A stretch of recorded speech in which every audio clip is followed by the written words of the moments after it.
one of the best quotes I ever heard in terms of like, when you're making something, who are you making it for? Yeah. And it's a Kurt Vonnegut quote where it's like he's got this list on writing, and it's like, when you make something, make it for you and one other person. Yeah. You know, that's nice. If you open a window and try to shout to the world, you're just going to catch a cold.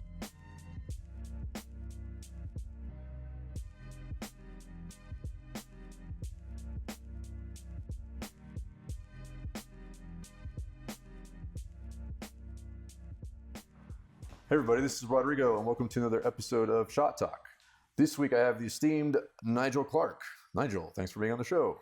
Thanks for having me. Absolutely, man. I had a chance to run into you earlier this week, so it was cool sort of being in the element of LA, sort of hanging out in The element. Yes, where it all happens, right? The magic land. Yeah. But well, I'm glad you're on the show because I've seen that you've worked on a lot of really cool stylized 2D stuff. Thank you.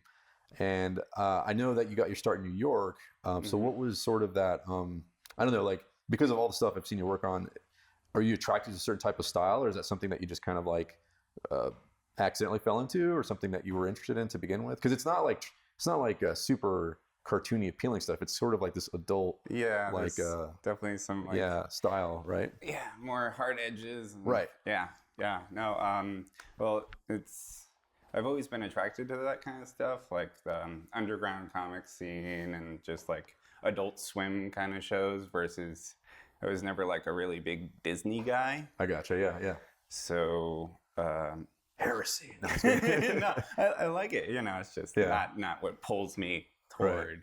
Right. But definitely like a large part of it is I've worked primarily just for Titmouse. Okay. So they have like a wide variety of, they kind of have styles, a house right? style, but it's a very, they try to pull from current trends, right. like what's happening in that illustration world versus, I was going to say in New York, New York's known for its illustrators versus its animators, right? So yeah. I feel like that's probably, I imagine maybe did your like demo reel or your sketchbook had more of that sort of look to it, or? Yeah, definitely. Like I was never trying to draw in the style of something that's like out and current. I was never one of those people who's trying to draw like, right. To get a certain studio job or something, right? Right. Yeah. Okay. Yeah. No, I kind of like I fell into my position pretty early on because I was like coming out of college. Yeah. And Titmouse was opening their New York studio. Oh, cool. And so I got an internship like my senior year of college, and that was on Superjail. So that's like a very got that Christy Caracas style where it's kind of high school sketchbook. Totally. It's a good one to come in on. And then also like, while the style is kind of crude, the animation is like amazing. Yeah. And like a large part of that is like, I honestly wasn't that good at animating when I came out of college. Okay. But like, just working. I was going to say that is the history of animation to begin with, because you can go all the way back to, the 40s or even before that. When Disney was like, animation doesn't even, there's no like how to yet. So we just need people who know how to draw. Right. So they got a lot of guys from New York like yourself who were just into illustration and knowing how to make a nice looking drawing. But then the animation came in, or sort of organically, because they had to figure it out. So it sounds funny that it sounds kind of what happened with you anyway. Yeah, pretty much. Like you mentioned that Superjail had really good animation. It's crazy to see how many frames a show like that for television has, and I can't help but feel that it's probably like a labor of love, right? Because you don't see that type of polish on very many, or at least that many calories being burnt on a lot of American TV shows. At least back when that show was being made, it felt like. Do you think it's, having worked in that environment, do you feel that people are really, they're going the extra mile, or do you think it's just that's how they want it, so they have to do it that way? Or? Yeah, no, there's definitely like, for one, it's animated in-house. So it's like something like Venture Brothers, which is the same kind of time period that's shipped off overseas, as most shows are. Right. And so there's a tendency for them to just follow the storyboards and like in between the storyboards, because what else are you like? You're across an ocean. Right. Whereas this is like, oh, I can go talk to the director. He's in the next room. He'll come over to my desk and be like, no, I was thinking it could be more like this, and give some drawings. Or, you know, you have dailies where you're with the director and, oh, can we add an overshoot here? Can we smooth this out? You know? Yeah. So a lot of it is, and it's all done in Flash. So it's like that kind of quick like feedback, right? Yeah, and you can, you know, pencil test so easy, and like, whereas, you know, they still do shows on paper, which is mind-boggling. Yeah, but like current shows on American TV, or I'm not sure. I wouldn't know exactly which ones, but there's definitely, like, I think some of the, you know, Cartoon Network shows. Or I know SpongeBob. I could be wrong, but I know up until pretty recently, if not still, they did their backgrounds traditionally, and they still did that sort of process. But I could be wrong about what they're doing now. But I remember not too back in the distant past, I saw that they were still doing that. I thought, man, those guys that's crazy. But no, but definitely, like, when Superjail was happening a lot, like Venture Brothers was on paper, you know, it's like.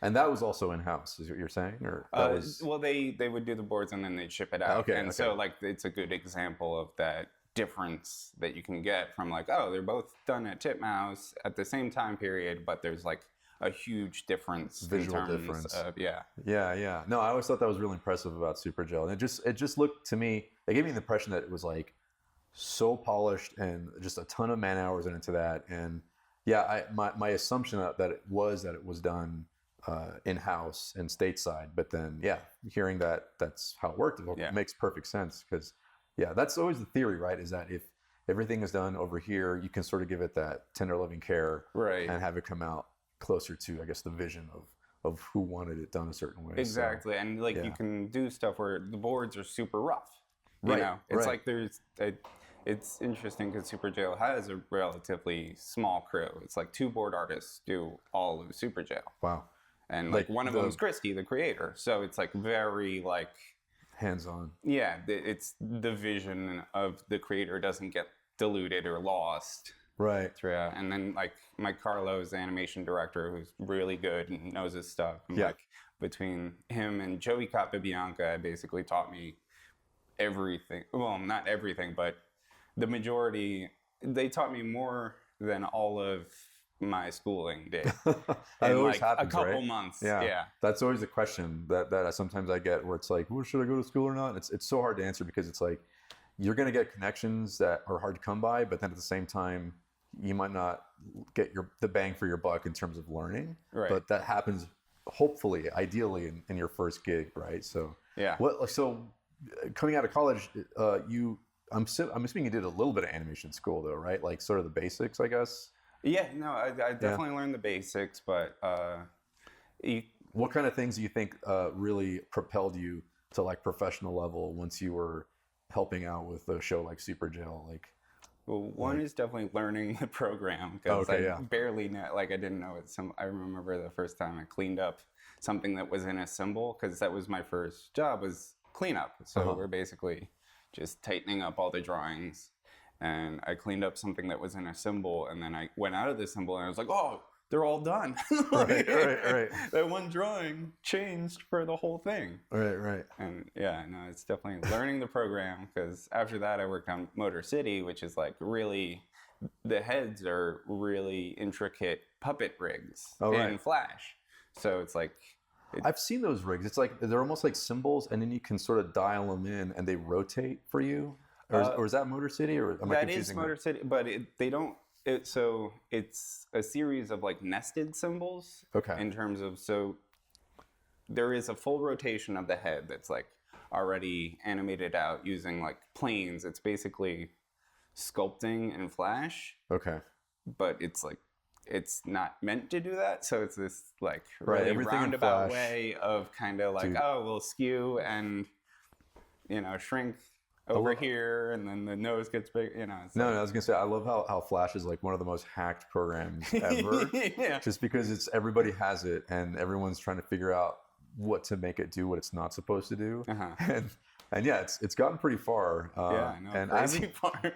yeah, it's amazing like where it started and what it does now. But I haven't used animate, but I've or just like a little bit, but Yeah, I don't know all the basically new. the same thing. It feels like right. Yeah. Yeah. So with Motor City, I guess you were animating at that point, or were you still I helping? started on cleanup on Motor City, Uh-huh. and then I was able to take a test and actually Cool, get hired cool. as an animator Great, during great. that production. What was there like a soup that gave you like you said, hey, I'm gonna try something out, and he's like, yeah, I'll check it out, or how did that come about? I'm trying to remember. I think it was just like, we need more animators. Does anyone want to take a test? And everyone took the test. Oh, and, sure. You know, That's great. You know, That's funny because it sounds like, I mean, even, sorry, just backtracking a bit, like in school, animation is something that you were interested in doing, right? Like that wasn't like something you accidentally fell into, right? Like, well, in high school, I didn't really have much of any kind of a plan. So, like, I was just vaguely like, oh, I'll probably make pizzas when I'm an adult. And then, you know, at a certain point, it's like, my mom was like, you have to go to college. And I was like, oh, okay. And I wasn't a good student. So it's like, what can I possibly go to college for? It's like, well, I could draw pretty good. Right. So I applied and I got into SVA and I was on academic probation, I remember. Like, they were like, all right, you have to pass every class. Right. But I actually, in college, I learned to really love animation and like being an artist in that kind of sense. And so I did really great in college. And then ever since then, I've been like, oh, this is a calling, you know? Right. And so it felt like, like a little switch or something went off, or like it was like, oh, I finally found something. Yeah, exactly. Yeah. And part of that is also I didn't realize the amount of like jobs that were like, I thought, if you're going to be a professional artist, you're like a painter or a sculptor. And it's like, I'm not going to be like, you got to sell these like lofty ideas of what an artist is supposed to be. Wear a beret and smoke a cigarette with one of those. With an ascot. Yeah. So I got like the Simpsons DVDs. Oh yeah. When I was in high school, like, you know, they started coming out. I got like the second season, and you get to see like all these people working on the show. It's like, oh, there's actually like jobs here. Where it's like, oh, I didn't think like, you know. Right. It's funny to imagine it's like, oh, I'm watching this thing, but I have no idea how it's made. How involved it is. Yeah. No, the same. I mean, I grew up in Texas, and I always tell people like, people don't think about getting a job as an artist over there, but then you kind of, like the same with you. I just learned more about the process, and then I realized like, there are human beings that have to all work together to make this happen. So I ended up out here in Los Angeles. So when did you actually end up coming from New York to LA? Like what gig was that for you coming over? That was during Moonbeam City. Okay. So that's like a lesser known. People probably won't know that, but I encourage people to look into it because it's super funny. I actually have looked into it. I love the art style. It kind of has a sort of a Adam Reed Archer sort of feel to it. Yeah, no, that was kind of its downfall. They're like, oh, this is just an Archer ripoff. But I could see where you would make that comparison. It's a fair comparison, but it's also not accurate. Okay. And it's definitely, the art style is... Like the nuanced view of it is pretty different, is what you're saying. Yeah. Okay. But the art style is definitely 100% Pat Nagel, which, like, it's interesting that they were able to do that because I think he's dead and he has really, like, protective kind of... Whoa. But, so Pat Nagel's the guy, if you ever go into an old hair salon... Okay. Where they have like that super white look, and then the really stylized. But just like the lips are popping out. Yeah, exactly. Like, so it's because it's like an 80s show. So they wanted to make it as 80s as possible. Well, that's what I like so much about the stylings of it. Looking at just this, like the screenshots of it without actually seeing clips of the show, I thought it was totally different. I almost saw it as like I don't know, like almost could have been a sci-fi or something. Yeah, it could have been serious based on serious, looking at it. And it's got like Rob Lowe and Elizabeth Banks, like real actors in it. Right. Yeah, so it makes you wonder. Like, I guess they just kind of, again, do you think that it was maybe just, we need to fit the Adult Swim mold a little bit and just kind of fall back onto that, or like? That one was actually Comedy Central. Oh shit! Okay. And I don't know. It's funny because when I started working on it, I started hearing about because they were all nervous about they were following South Park, which you would think is like a really good, like you want to be there, like you get all the spillover from the people watching South Park. Right. But apparently it's like a death slot or something. Like anything placed after South Park just like fails miserably. Wow. Like doesn't even get a chance. Wow. And I It think used to not always be that way, though. It used to be sort of a, oh, good, we're coming right after. yeah, for most other whatever, programs, right? it's like, oh, I'm right after The Simpsons. That's amazing Weird. for me. Like King of the Hill, you know, it could probably attribute some of its initial success. What does to... that say about South Park fans? That's weird.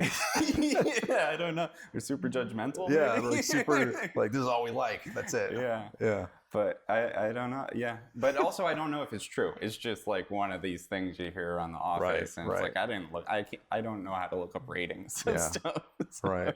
I mean, people get pretty neurotic in TV and movies in general as it is. and there's a lot of like myths and Right. kind of, Right. you know. Right. Like the exactly. It's almost like superstition about, oh, don't come after this show. Yeah, It'll exactly. be the death of you. But so you were saying, so they were nervous about it.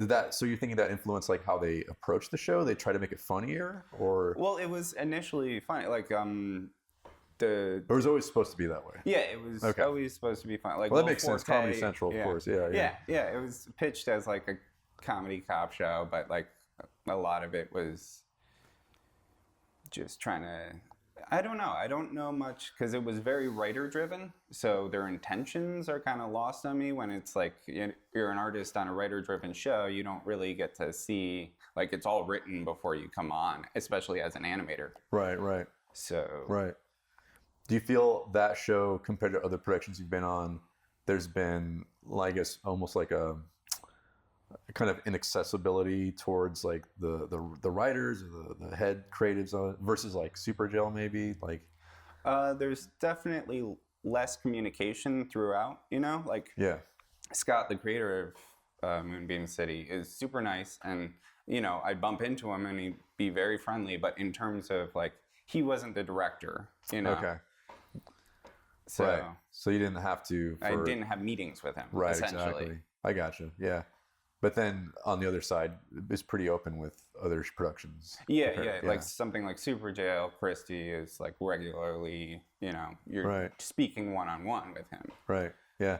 Well, it's cool because on Superjail, you also, just in terms of execution, you were drawing like full frames, right, on Superjail, and then Largely, you know, you cheat where you can, but Superjail, you can't cheat too much. Right. Because and then Moonbeam is more like a character rig, right? yeah, So- that was very like, you know, they had a model that could do most everything in the shot, and if not, occasionally you draw some special poses. But Gotcha.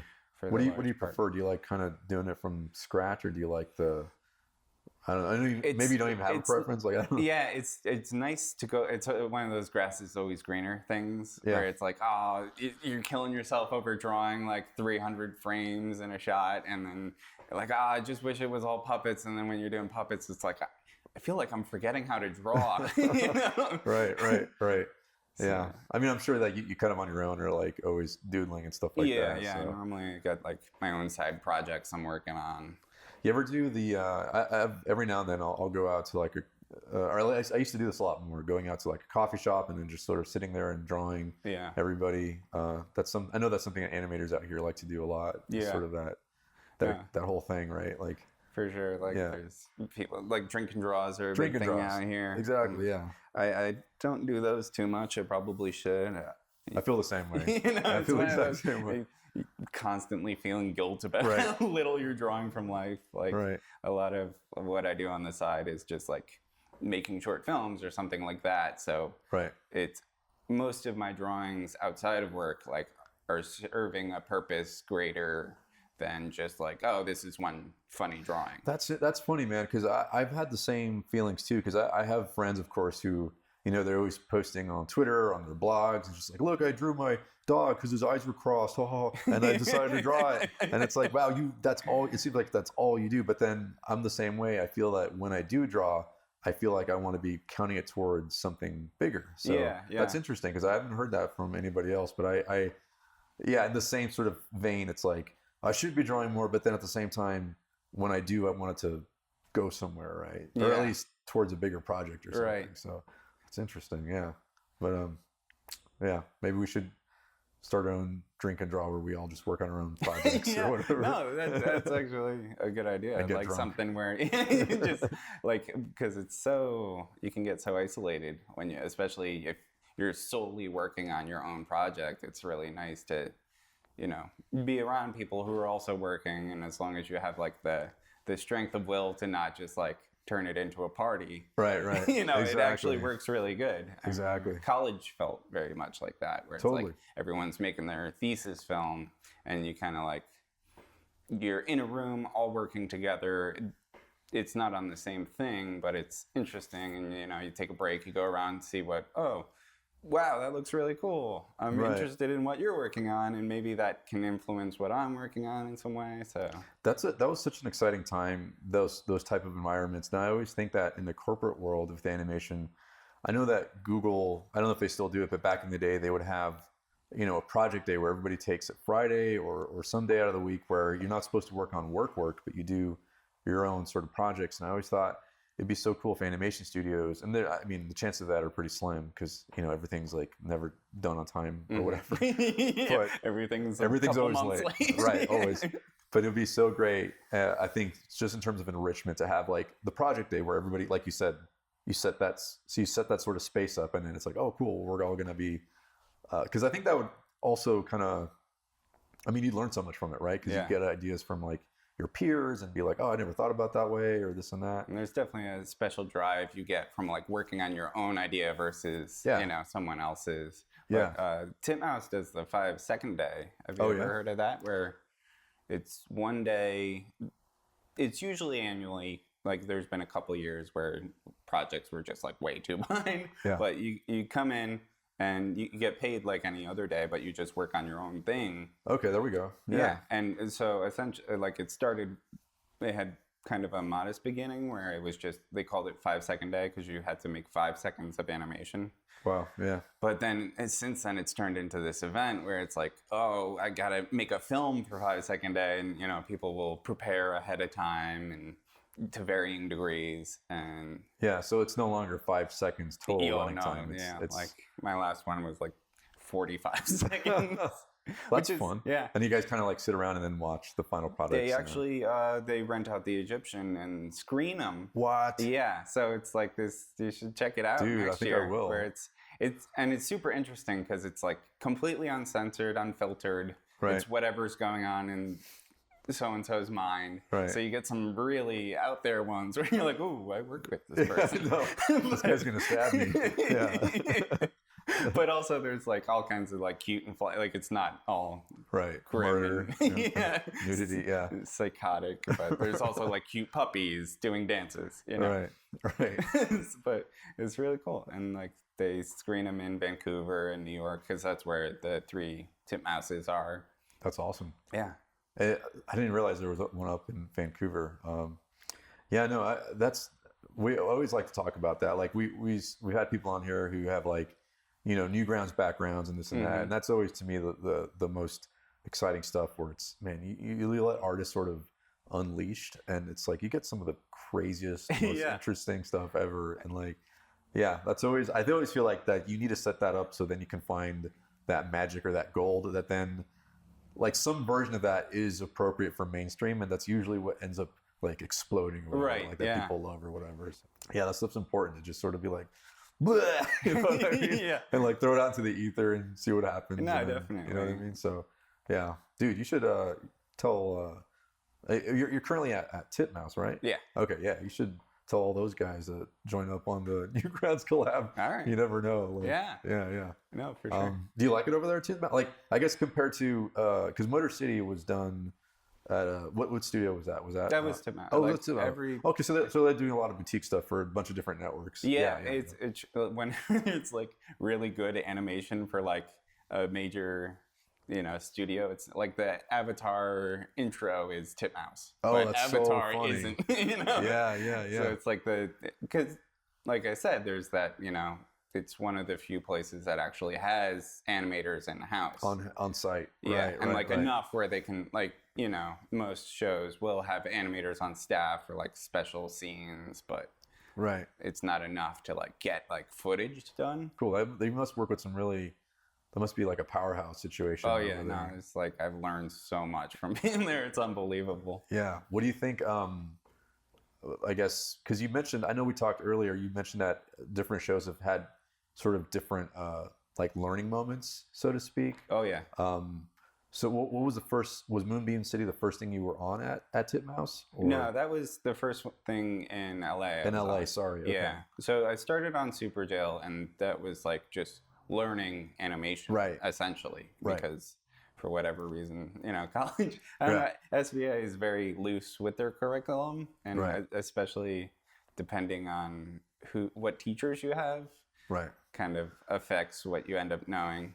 Right. That's a big part of Yeah. school. Yeah. Yeah, and so Superjail was largely learning Flash and learning animation, and then Motor City was immediately after that, and so that was the same, but to a much more like heightened level. Okay. Like the learning Flash, instead of learning how to use one symbol, it's like, oh, you're learning how to use 45 symbols in unison Right. to create this intricate head that Right. is talking. So and super acting. technical. Yeah, and also it's just very cinematic. So whereas Superjail, you can just do crazy stuff and it's all right. Like Right. Motor City, it has to fit what you're trying to express in a more nuanced way. Right. Right. So you kind of learn. Pretty extreme. Yeah. Stylistically. Yeah. Like in terms of acting, like you get these shots where you have to express like anger or regret, and whereas Superjail is mostly how can I make this guy die in the coolest way possible. Right. Right. Yeah. Yeah. And so that was more like refining what you learned. And then then the next production after that was you're out here in LA, right? No, at that not point? yet. I was still in New York. I was on China, Illinois. China, Illinois. Okay. Yeah, China, Illinois was the next one. And that one I really learned to kind of pull back Okay. a little bit because Pretty minimal, right? it was pretty minimal. It's because it's definitely an in-between ground where like crazy stuff is happening, but it's in a much more realistic world. Mm-hmm. Even though it might not look like it Right. based on the designs. But basically, yeah. Well, Brad Neely's got that world where, not quite like Mike Judge, but if a character falls off a building, they're probably going to die. They're going to get really hurt, at least. Yeah, at least really hurt. Yeah, Right. Yeah, Superjail, they get really hurt and die, but it's much more cartoony. Like where Looney it's Tunes, right? Someone could break a leg and they actually like, Yeah. You punch them too hard or something. Yeah, right. Exactly. Right. But so like I feel with a lot of young animators, there's a sense that you have to like prove yourself, and that kind of manifests itself in overworking everything, like trying to fit in too many poses, trying to have too crazy of breakdowns. Yeah. Where China kind of like was like, okay, have the guy just drink a cup of water. He doesn't have to do tricks with it. Right. Just all this nice overlap as he's grabbing. Right. Yeah. Secondary. Yeah, exactly. Yeah. Twiddling his fingers.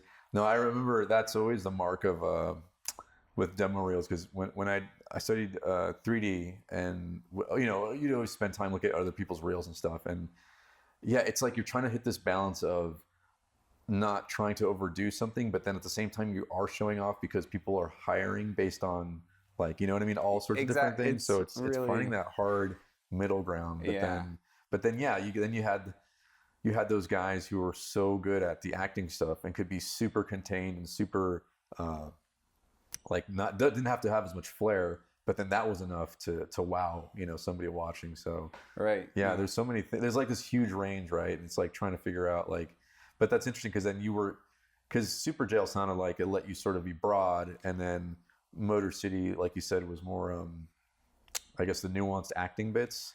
Yeah, but it was still fairly pretty broad, in right? terms of like you're doing these grand gestures, whereas like the acting in China is more akin to like Seinfeld or something, right. Like, minus Kramer. Right. Yeah, but no, in terms of just like. There's like Disney theater acting, and then there's like TV sitcom acting, where it's like if you watch a sitcom and they're acting like they do in Macbeth, it's going to feel really wrong. Right. Or the other way around. Yeah. If you get a Macbeth actor on you know, on a cinematically shot TV show. It's like, whoa, dude, like, Yeah, calm down or whatever. exactly. Yeah. So China, Illinois was sort of like everything was toned down a lot more. Yeah, you kind of pull back and Yeah. yeah. I have to say, like, speaking of that show, I was a big fan of Brad Neely stuff a long time ago. Yeah. And I remember actually when I was in school, they asked us to share animation shorts that inspired you. And I love Brad Neely so much that I George shared. Washington is Dude, the George Washington, best. that's what started me. Yeah, timeless. absolutely. Yeah. And then I ended up sharing a Professor Brothers video Okay. to the class I was in. And I say class because it was all online. But I could tell that the mentor was a little bit off put because, you know, she was sort of teaching us how to get a job at Pixar kind of thing. Yeah. And but I loved how minimal, but how much expression there was in a character. And I think there was an ending shot where one of the Professor Brothers has this moment where he's just like, well, there you go. And it's just two drawings. He's like this, and then like this. And that was it. Like two drawings. And I thought, man, there's so much happening there. So much expression and information coming out. And I guess the professor couldn't get past how fucking weird it was. Yeah. And she was like, well, thanks for sharing, Rodrigo. I'm like, no, it's like, this is really cool. So but yeah, that ended up getting its own thing, which is awesome. Like 10 years later or whatever. So No, it's funny. Yeah. It takes a long time. Yeah. But did you ever run into Brad Neely or anything? Like, Yeah, I'd see him around. You know, it's interesting because that ended up being more of one of the writer-driven shows. Okay, where okay. it's like most of my interactions are with the director versus the creator. You know? The creator, gotcha. I ran into that guy once, and it was really weird. It was at this like party thing. Somebody for Fox ADHD, they rented out like this like bar area, and there was this guy sort of on this dance floor, not really a dance floor. I guess he just created a dance floor in the middle of the room, and he's just kind of like, doing this with his arms and just almost like thrashing. And I don't know how the subject of Brad Neely came up. I'm totally butchering the story. I don't remember what happened exactly, but I remember mentioning Brad Neely to this guy because I had heard he was going to be there or something.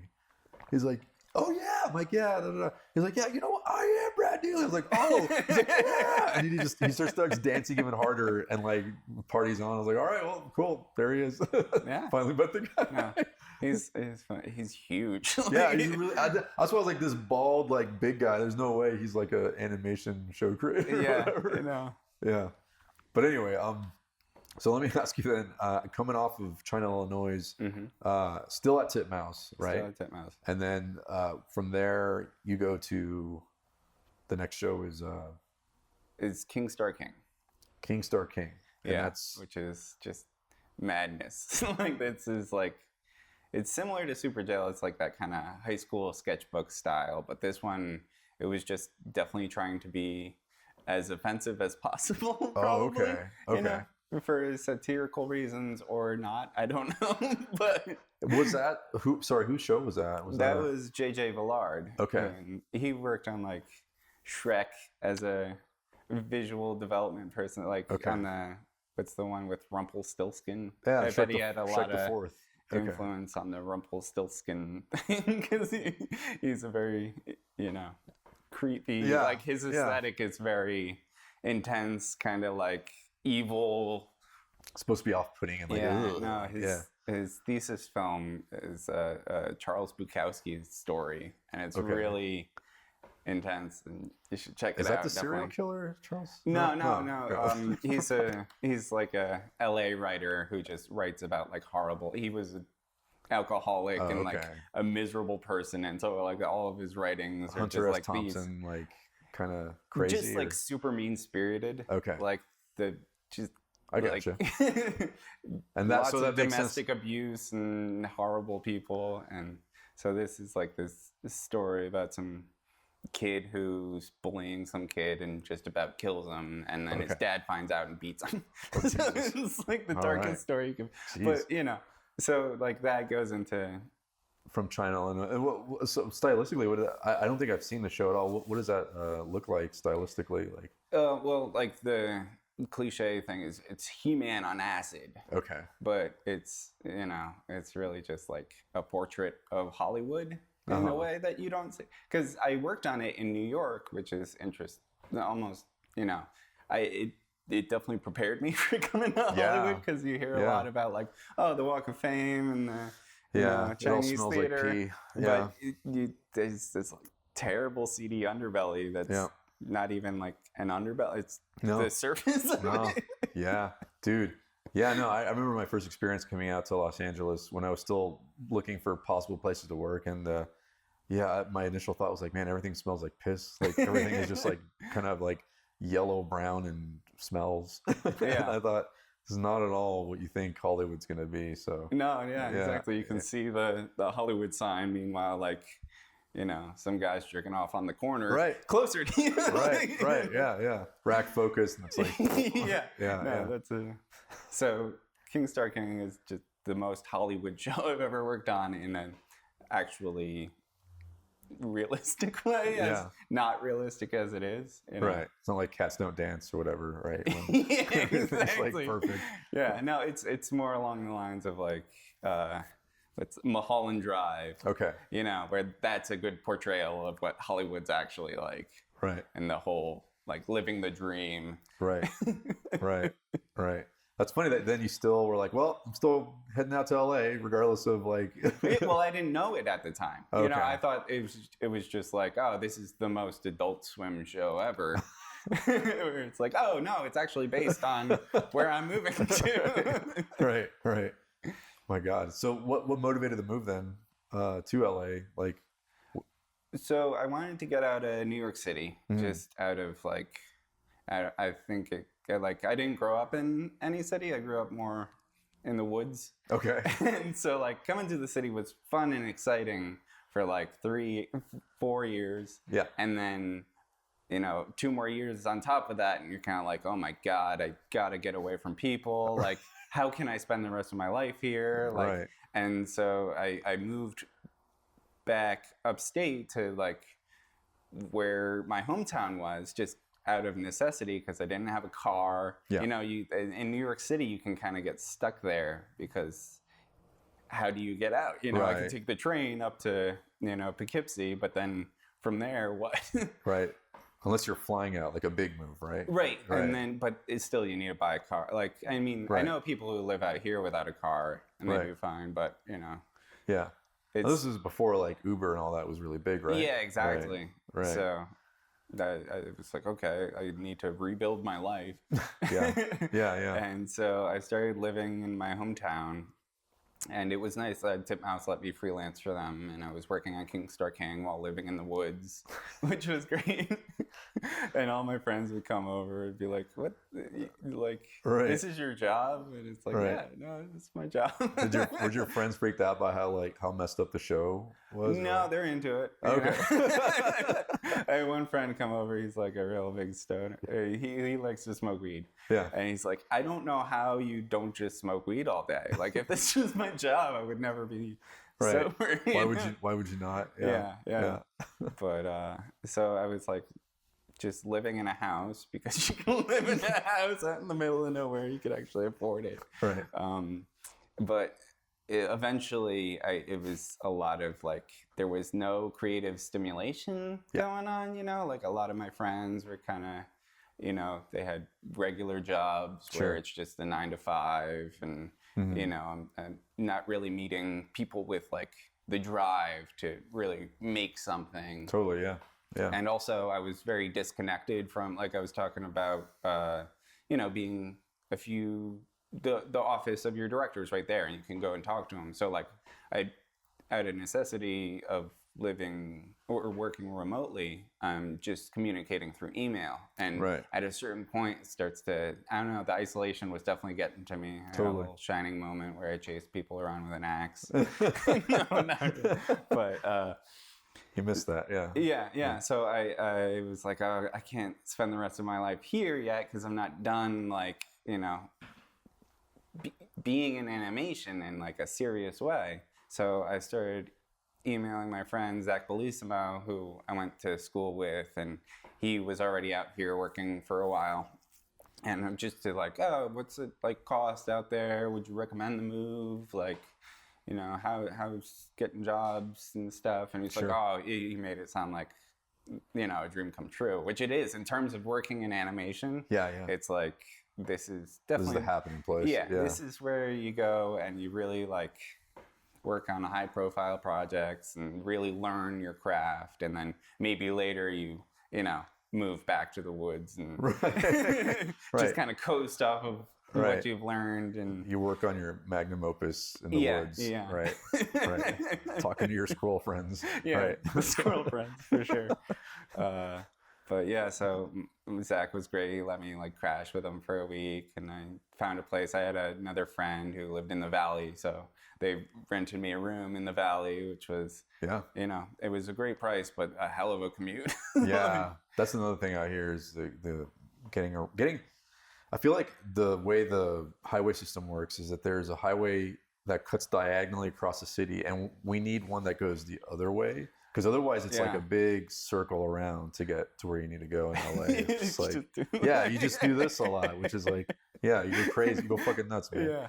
Well, the traffic is the one stereotype about it, because before you're moving to LA, everyone and their mother's like, oh, the people out there are real phony and crime's crazy. And it's like, I was living in like the center of Brooklyn. So I'm like, what are you going to throw at me? But big cities. The one stereotype that is definitely true is the traffic. Like, I don't understand how you can have 6 lanes of highway and it stands still. Yeah. And you're oozing still. Yeah. It's crazy. It's like that's the one stereotype that was like undersold. Like the traffic is so terrible. I can only attribute it to the fact that people can't drive out here. Because I swear to God, I'll leave like not even a mile away from my apartment, and I'm already angry at like the stupidity on the road. But that's all I can guess is why the traffic is so bad. Like you said, on a 5-lane highway, that should not ever be doing that. Well, it's also like you were saying about the designs of the highways, where we need, because when they originally built the highways, it was to make them scenic. So that's why the 405 like goes through the mountains the way it does. Because when they built it, it was like the 50s or something. Yeah. You could actually enjoy being in your car. I've always had this theory. About Los Angeles, that the reason the civil engineering is so bad out here is because artists come to the city and not like, you know, the super hard left-brained engineer types, and that these highways they make no sense. So hearing that they were designed to be the most scenic, it's like, of course they were made that way.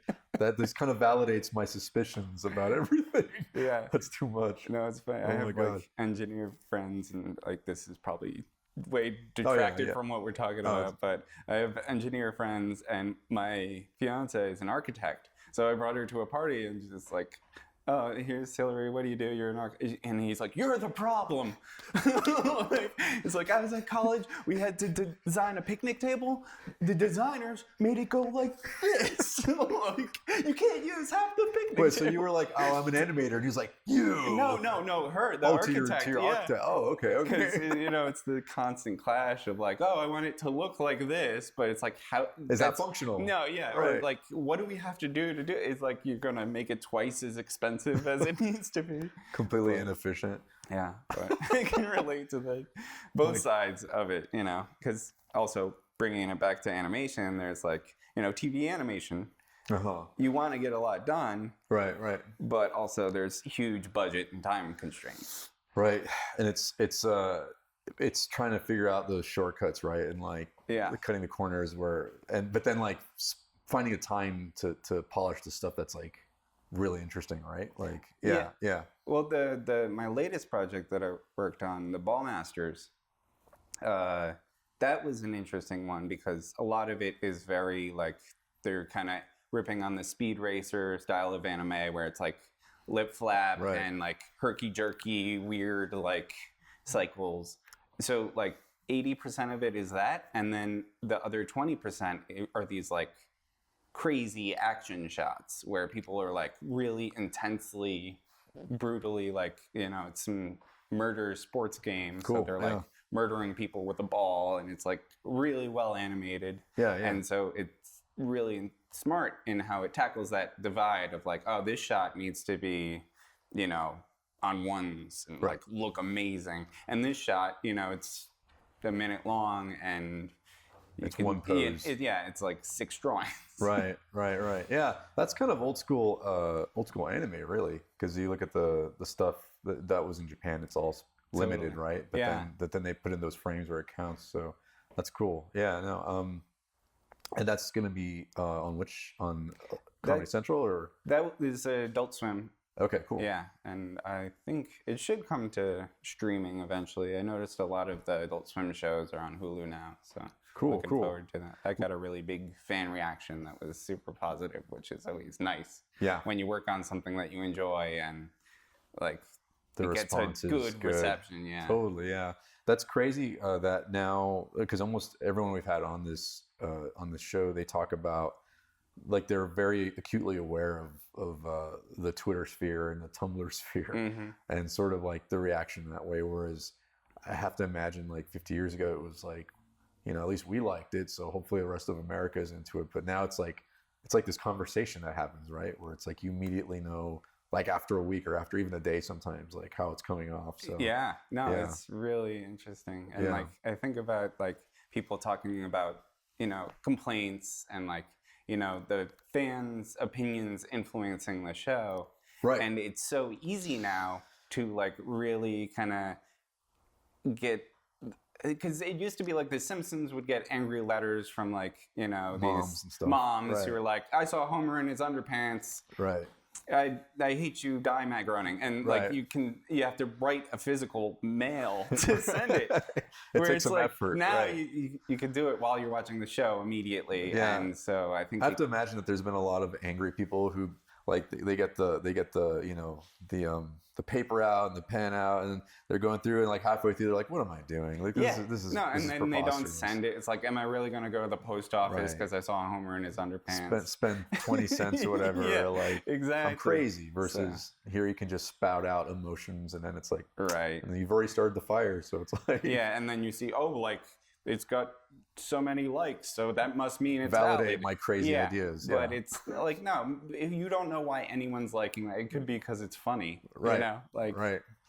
That does worry me about the idea of fans influencing a show, because I think people are paying way too much attention to that kind of noise. Oh yeah. And I don't know. I think you got to be. I think as a creator, right, you got to be pretty protective of like passion, the ideas that you have passion for and they actually care about. You know what I mean? So, because I've seen a few shows that have drastically changed certain things because of Tumblr or whatever, and then you can't argue that like the show is just kind of fallen off because in terms of quality, because it's like, well, you kind of gave into all that stupid shit. So it's like you gotta intention of like one of the best quotes I ever heard in terms of like, when you're making something, who are you making it for? Yeah. And it's a Kurt Vonnegut quote where it's like, he's got this list on writing, and it's like, when you make something, make it for you and one other person. Yeah. That's nice. If you open a window and shout to the world, you're just going to catch a cold. Like,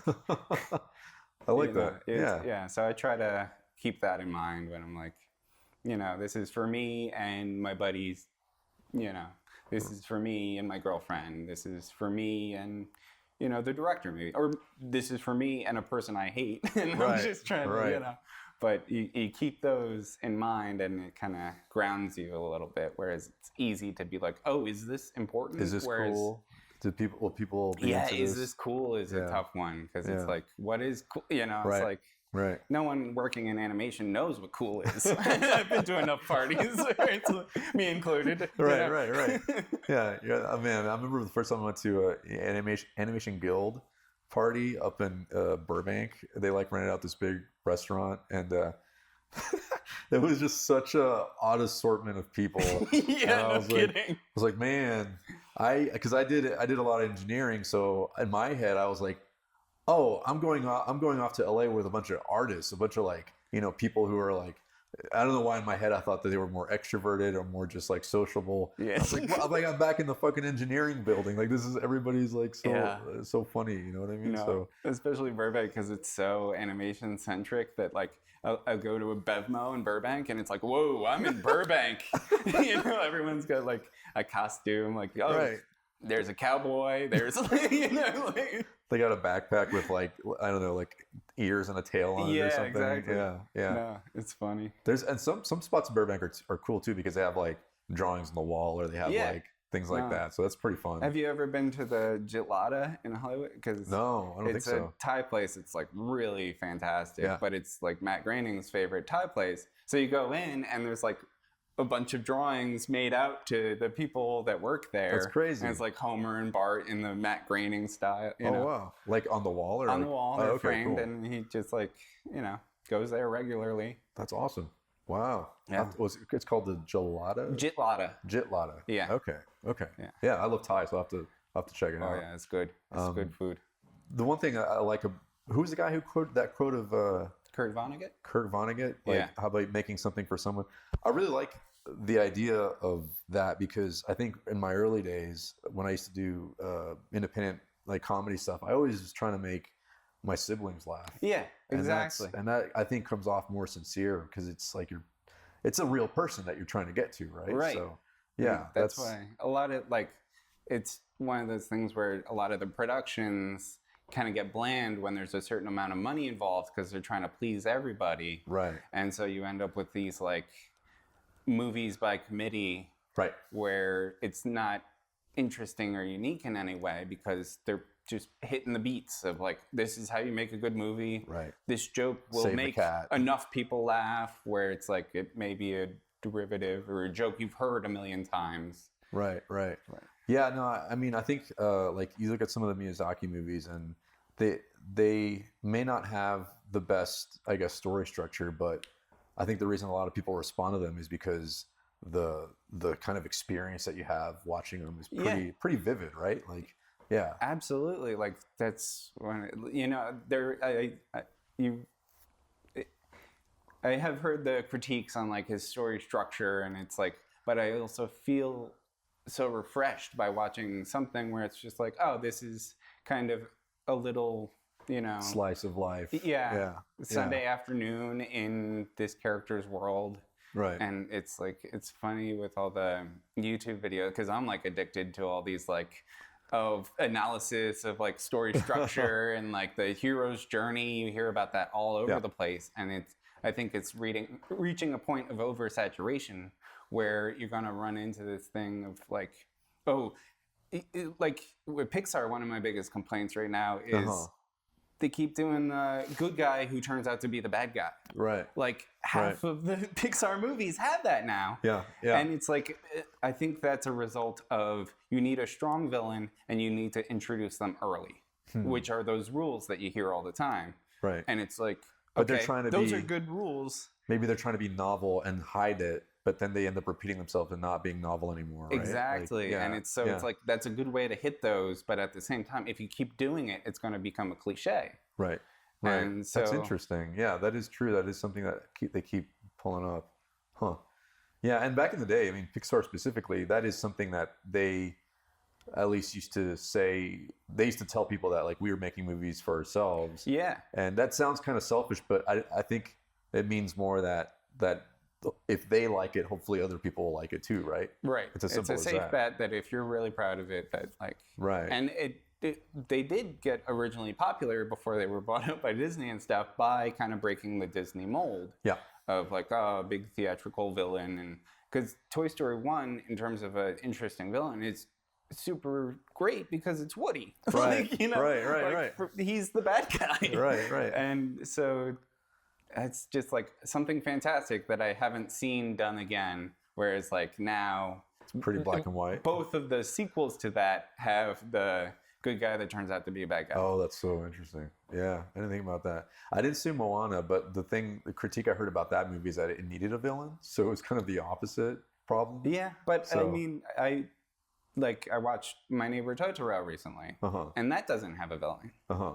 And maybe it's not a satisfying story but I was thoroughly satisfied. I wasn't bored. Like the first half of the movie is just these kids exploring the new house, but it's done in a way that like that's masterful filmmaking, where you're making these kids run around a house, but it's interesting and captivate. I didn't get bored. I think there's a lot of, we forget too that in live action, especially with dramas, that there is no like cartoonish good guy or bad guy, right? Like it's a series of events with pretty.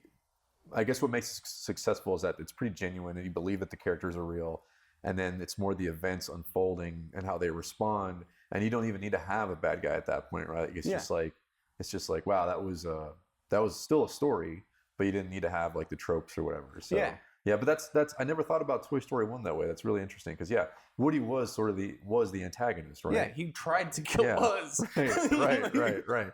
And he was against everything, right? Yeah. He was just a really bad guy. Right. And then they throw Sid at the end, but he wasn't that integral to the plot itself. No, he was up until the last part, I guess, right? He's like the minion almost. Right. He's because he's just nihilistic.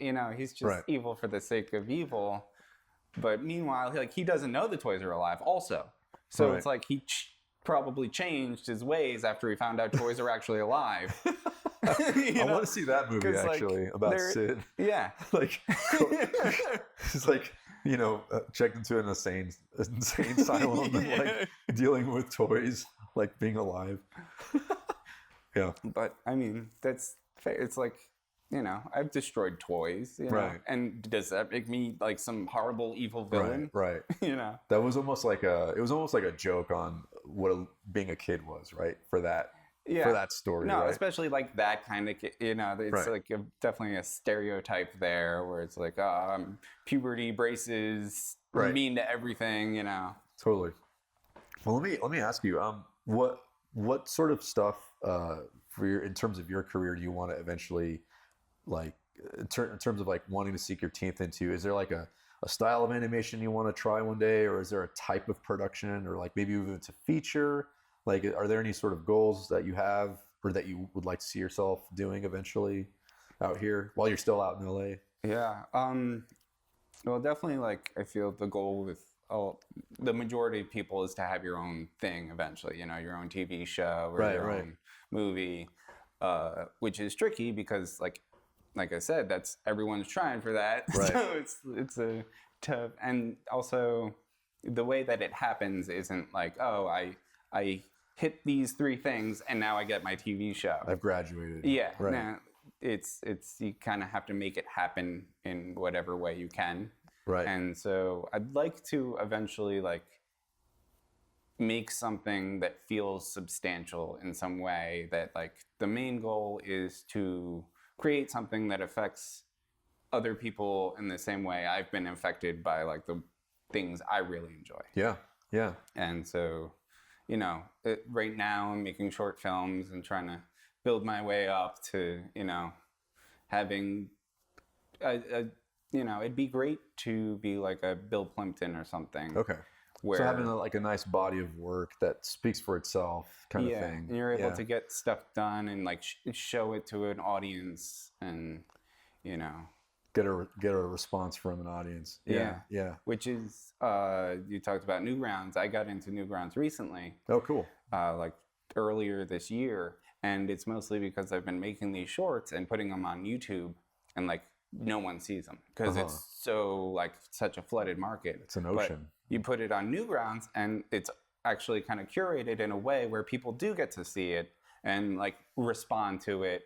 And that's like what makes it worth it. Because if if you're just shouting your idea into the void, it's not very rewarding whether you felt like you shouted well or not. Totally. Whereas, no, exactly. Like, that's what drives me nuts about YouTube is I'll find independent films or student films that are like by a long shot so much better than like the last movie I saw in the theater, in terms of how it made me feel. And yeah, the thing's got like 600 hits or something, and you go, man, what? But you're totally spot on because Newgrounds is curated specifically by the guy who runs it, Tom Fulp, and like he's got a good head on his shoulder in terms of knowing what to put in front of like on the front page and everything. So yeah, dude, Newgrounds has shaped.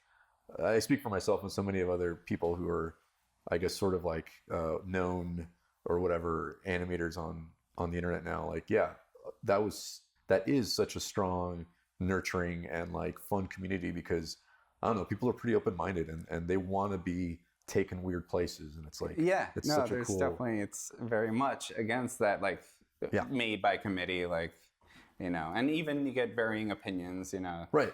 Like, oh, this guy hated it, but it's like also nice to hear why. He like really hated it. Like, but he told me why. He told too. exactly why. You know, whereas like YouTube, I feel like the common response to most things is apathy. Yeah. Where it's like, I watched this and I immediately forgot about it, and it's a mix of apathy and entitlement, I think, too. Yeah. It's sort of like, you owe me this content, and you didn't upload it sooner, and how dare you? Kind of thing, exactly. Right? Yeah. No, it's I had a friend who, I don't know if you know Joe Bowers, but he makes this series with the Dova bear. It's like a video game bear based on the Skyrim video game.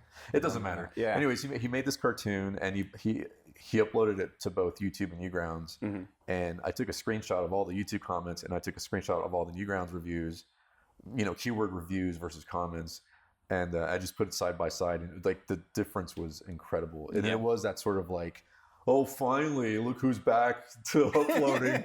And then the other one was like, dude, I love this shot right here. The frames are so amazing. Like that was really cool, the way you drew the bear in this shot and everything. So yeah, it's a great community. That's why I'm like, man, tell people at Titmouse to I don't know, do more stuff on that site, because it's a happy place right now. So compared to a lot of other places on the internet. So yeah, but that's cool. Well, I'm just curious, because you said you want to do your own stuff. Do you, like, your films, like, do you tend to do stuff that's like comedic or dramatic, or like what kind of stuff do you like to do? So, like, or do you even think about that? I know some people don't. They just kind of make stuff, right? I do think about, like, I had this moment where I was like, I really need to start making stuff again, because after I graduated college, the last year of college, you do a thesis film where you work real hard on it for the whole year, and you don't know what you're doing, so most of the year is spent figuring out what you're doing. But so you make a film, and it's really great to like have finished something, you know, and be like, especially like, I'm someone with a bunch of ideas, and I don't have enough time to make them all, so it's great to have like, okay, one of the ideas is done, and here it is, and I can show people. And like now, I think it's terrible. Cringe when I see it. Totally. But you know, at the time, it's very rewarding. And then, so it's like, after I got a job, I was like, let me do it again. You know, I can do better. I can make a better film. And so I spent like 2 years working on it, and I never finished it. Mm-hmm. And it kind of like screwed with me in a way where I was like, oh, do I really want to do this? You know, I feel like I need a budget to make stuff if I ever want to make it, and I need kind of finish it and have it be good. Right. But so after that, I kind of wrote off making shorts, except for, you know, the 5-second day. I'd still like make a short on a 5-second day, because it's like, well, what am I just going to work on my regular still? Right. So it's very encouraging. That's great that it sort of kind of kicked you back into that thinking, right? Yeah, because I made this one short that was just like, oh, this is so smart, because it's like, I'm really proud of this short in a way I've never been proud of anything I made before. And since then, I've been like, okay, I got to get back on this. So I wanted to tell longer stories. So I started making comic books. Oh, great. And just like indie comics that I print myself or whatever.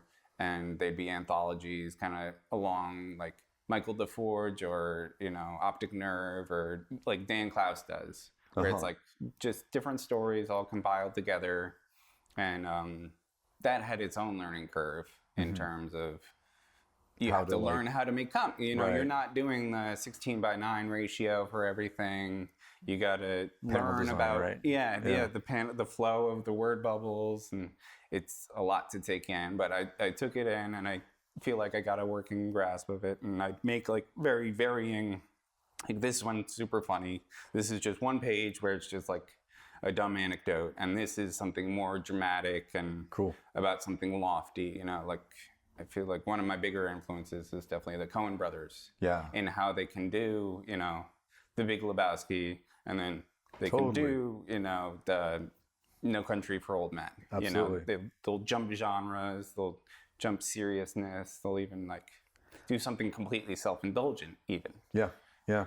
That is sort of my secret, or not that is sort of my dream, is that I feel like I do want to have something that's of my own and my own body of work, but there's like that part of me that thinks, well, if any of these things pop and like let's say the funny one or the dramatic one becomes big, then I feel like there's like this public expectation that you have to, oh, we're gonna put you in this box because you're only good at this type of feeling and this type of emotion.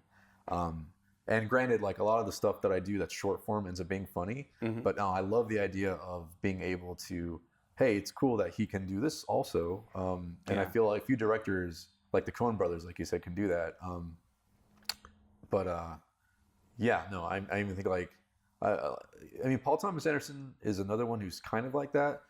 I don't know if his movies, I mean, Boogie Nights you could argue is sort of a comedy, but then yeah, he goes all the way to like There Will Be Blood, which is just right. It's like you go from a storyline about a perfect penis to this, really heart wrenching. Or I don't even know if There Will Be Blood is heart. It's psychotic and right. It's just heavy and dark and makes you. Right. Yeah. This story about some man who can't love except for oil. Right. But no, that is something that I do think about sometimes. But then at the same time, it's like, I don't know. Part of me thinks that it's sometimes better just to execute and go with like sort of what you're passionate about at the time or your gut, right?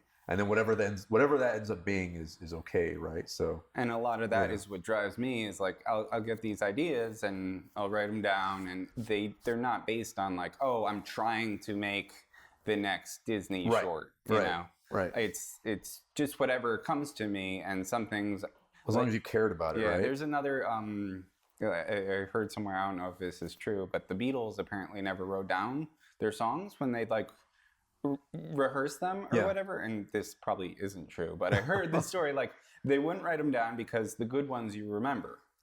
So I would kind of operate on that of like, oh, I'll go to the bar to think of 5 stories, and then you write down the ones that you can remember the next day. Okay, the ones that stick in your brain. Yeah, it's just kind of like self-filtering mechanism. Yeah, that also leads into the whole writing process where it's like everybody seems like they have their own method of doing it, but it's there's no, and I guess that goes with art in general, right? There's like no single way of doing it. It's whatever works for the person, I guess, which is, I think it's good. I don't think you want to have the one fix for all process, right? So then it gets formulaic. And well, let me ask you this: is there any sort of advice you would give to aspiring animators, or maybe even would be independent filmmakers, that from your experience so far that you'd be like, yeah, keep this in mind, like have this little bullet point in your head, you know what I mean, like for people starting out? Well, for people trying to work professionally, there's definitely like the 3 things that you want to keep in mind in terms of working for anyone who's going to like pay you a living wage. Is you have to be good, fast, and nice to work with. And those 3 can vary. You could be very nice to work with and very fast, and you don't have to be that good, but you want to make sure you have a even balance of those 3. If you're a terrible person, you better get really good and really fast. Right. Exactly. Dude, I swear to God, you've been reading my Twitter feed, because I said it except in different words. I was like, really? You either have to be punctual, extra talented, or easy to work with. And like, if 2 of those 3 are true, you keep your job pretty much, right? Totally. Exactly. Yeah. And like, if you're good at all 3, you're going to really rise to the top. Right. So, right. But that's fun. That's almost like a good way to keep people to just behave and be a nice person, because it's always hard to, you never feel like you're good enough. You never feel like you're good enough. Unless you're a terrible person, then you're like, oh yeah, I'm the best in the world. And then it works itself out, and you never get a job that lasts ever. Right, exactly. Right. That's cool. Yeah. I mean, do you think for you, I know a lot of guys who are like, oh, I want to do animation, and all of a sudden that became like an obsession, and it was like, I'm going to just be the best I can at this one thing. Is that something that you went through when you were in school, or like? Well, being the best in animation is like lost cause. Right. I'm saying so for yeah. yourself, like the best version of, like, as good as you can be for yourself, right? Oh yeah, like you always.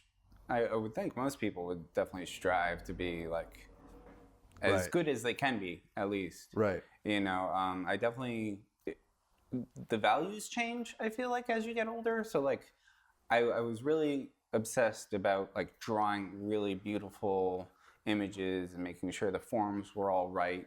But like after working on shows where you have to like match model and you're working all this time to put in extra effort to make something really pretty, and then eventually you're like, okay, I'm kind of over this, and now I'm obsessed with just like funny drawings that are funny on their own. Right. You know, these stupid doodles where it's like, I don't know.